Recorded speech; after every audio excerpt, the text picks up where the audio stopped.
Welcome back. Cancer is perhaps the biggest battle one can face, and this Sunday is National Cancer Survivors Day, a day to celebrate the warriors and give hope to those recently diagnosed. So Cynthia Hayes is live to tell us about her journey. Good morning. We're so glad to see you doing well and helping others along the way. Tell us, when were you first diagnosed with cancer? Oh, thank you, Denise, for inviting me to join you today. I was diagnosed in September of 2015, and I was diagnosed with an aggressive form of endometrial cancer. And like many of us with a cancer diagnosis, that diagnosis came totally out of the blue. I had no warning signs, no symptoms, nothing to give me any way of preparing for the fact that I heard those words, "You've got cancer."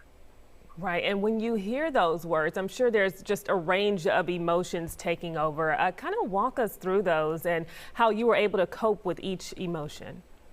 Yeah, cancer really is an emotional diagnosis as well as a physical one. And there are chemical changes at the cellular level that happen in our bodies as a result of having cancer and as a result of many of the treatments that we go through. Which mean that most of us experience, first of all, some type of shock and fear of death at the time we hear the words, "You've got cancer." But that pretty quickly translates into anxiety, which stays with us throughout much of the experience, as well as a sense of loss of control and helplessness as cancer becomes the new boss and really takes over our lives. And then as treatment progresses, fatigue and depression and chemo brain and a loss of sense of self and really tremendous identity issues are all pretty common. And in fact, the emotional recovery really only happens after the physical recovery comes, which can take up to 18 months after the end of treatment.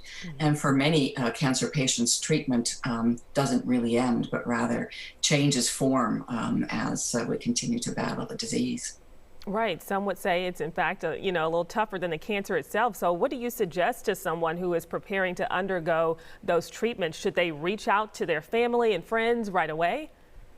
Well, I think that we all have very different ways of coping, and one way of coping is by being very active, and that means exercising and watching your diet and minimizing your stress, but also, yes, being with your friends and family who can provide the hugs and the sense of support that you might need.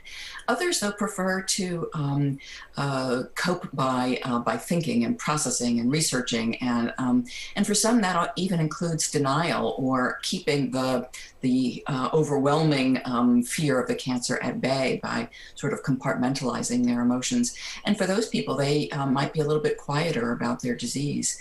And then a third major category of coping is mind-body coping skills, which really help us to reduce the amount of stress that we feel. Everything like prayer and meditation and yoga and Tai Chi and all of these things that sort of integrate the physical and the spiritual element. Even just sitting there, making a sweater and reciting to yourself, knit one, purl one, knit one, purl one. It allows you to detach momentarily from the stress of the disease.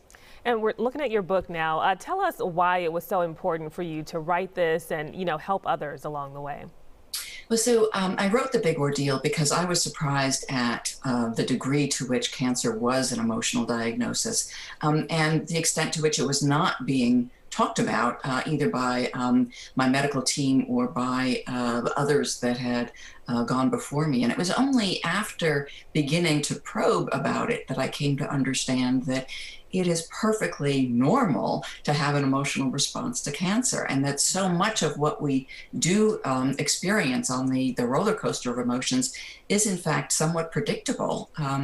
And if we talked about it more, then we would know that we're not alone. It's not a sign of weakness, but rather is in fact an expected part of the experience, and that there are tremendous resources available to people if in fact we reach out. And because of the societal stigmas around mental health issues, we tend not to express those concerns the same way we would express pain or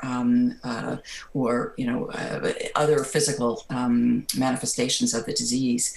And so I wrote the book to increase the conversation around the emotional aspects of cancer. So that people know that they can reach out to all of the variety of resources out there to help us all. That is wonderful. We certainly appreciate you sharing your journey, Cynthia. You have much more helpful advice in your book. I know, The Big Ordeal. Thanks so much again for joining us. Well, thank you so much for having me. It's been a pleasure. Absolutely.